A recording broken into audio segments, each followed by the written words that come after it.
Hello SPS Astrology lovers, this is Shankar Pratap Singh and you are watching SPS Astrology। दोस्तों आज मैं आपको बताने वाला हूँ सीक्रेट लव मैरिज के बारे में कि सीक्रेटली लोग बाग लव मैरिज क्यों करते हैं और इसके पीछे का कौन सा प्लेनेटरी योग हमारे बर्थ चार्ट में बनता है।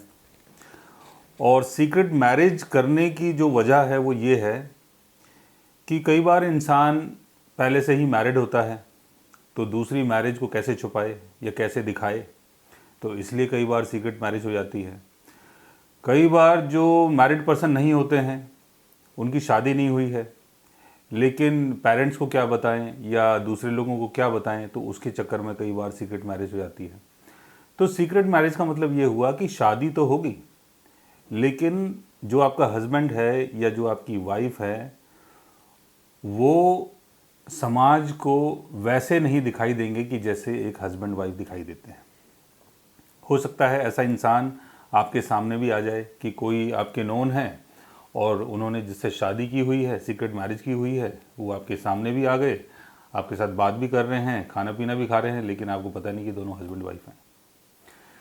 तो ऐसा कौन सा योग हमारे बर्थ चार्ट में बनता है, इसको समझने के लिए कुंडली के 5th हाउस को, 7th हाउस को, 8th हाउस को और 12th हाउस को समझना बहुत ज़रूरी है।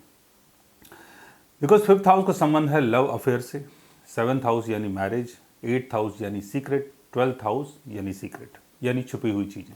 8th हाउस की चीज़ें इंसान को पहले से समझ में नहीं आती है, अचानक से जब कुछ होता है तब उसको समझ में आता है कि यार ये क्या हुआ। और 12th हाउस की चीज़ों के बारे में हम लोग जानते हैं, लेकिन हम छुपा के उन चीज़ों को करते हैं।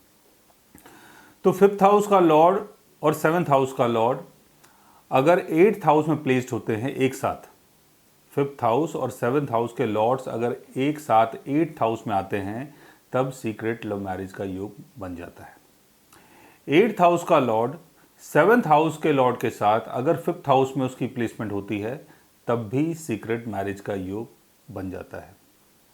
5th हाउस और 7th हाउस के लॉर्ड्स अगर 12th हाउस के लॉर्ड के साथ आपके बर्थ चार्ट में कहीं भी प्लेस होते हैं, तब भी सीक्रेट मैरिज का योग बन जाता है। 5th हाउस और 7th हाउस के लॉर्ड्स अगर 8th हाउस के लॉर्ड के साथ कहीं भी आपके बर्थ चार्ट में प्लेस होते हैं, या 8th हाउस के लॉर्ड की दृष्टि अगर इनके ऊपर पड़ जाती है, या 12th हाउस के लॉर्ड की दृष्टि अगर 5th हाउस और 7th हाउस के लॉर्ड के ऊपर पड़ जाती है, तब भी सीक्रेट मैरिज का योग बनता है।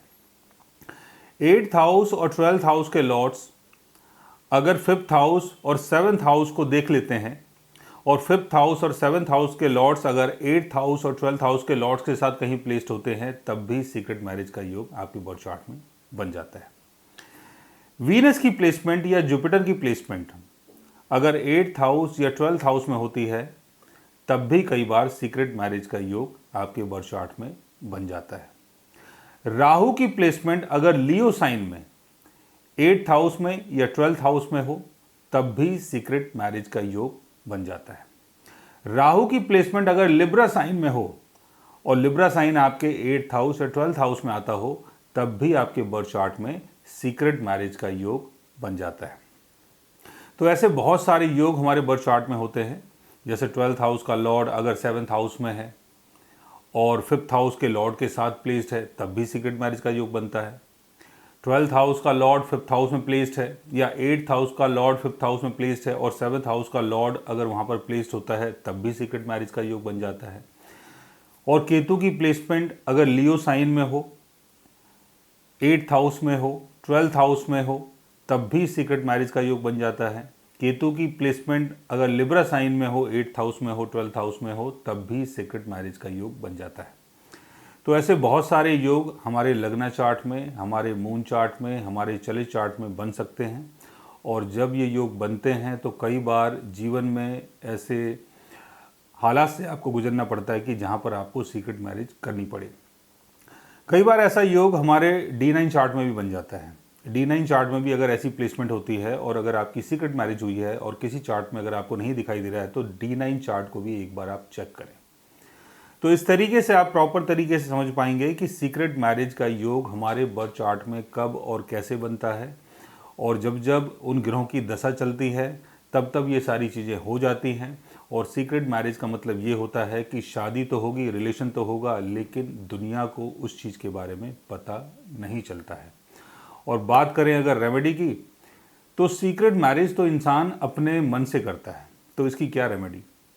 अगर आपका मन बोलता है कि हाँ मैरिज करनी है, आपको नीड महसूस होती है, तो आप सीक्रेट मैरिज कर लेते हैं।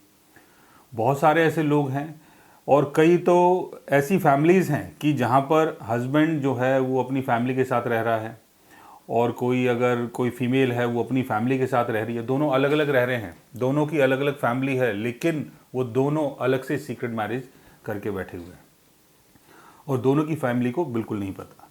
तो ऐसे बहुत सारी चीज़ें हमारे आसपास होती हैं जो हमें खुली आंखों से नहीं दिखाई देती हैं, लेकिन बर्थ चार्ट से ये सारी चीज़ें पता चल जाती है कि किस पर्सन के चार्ट में कौन सा योग कैसे बनता है। सो गाइज, आज मैंने आपको बताया सीक्रेट मैरिज के बारे में कि सीक्रेट मैरिज कब और कैसे होती है। अगर आप भी जानना चाहते हैं अपने बर्थ चार्ट के बारे में या बर्थ चार्ट से जुड़ी हुई किसी चीज़ के बारे में, तो उसके लिए आप हमारे चैनल को सब्सक्राइब कर सकते हैं।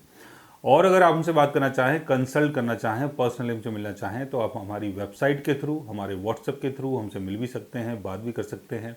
और गाइज, आप हमसे कंसल्ट भी कर सकते हैं। So guys, take care, love you all and good.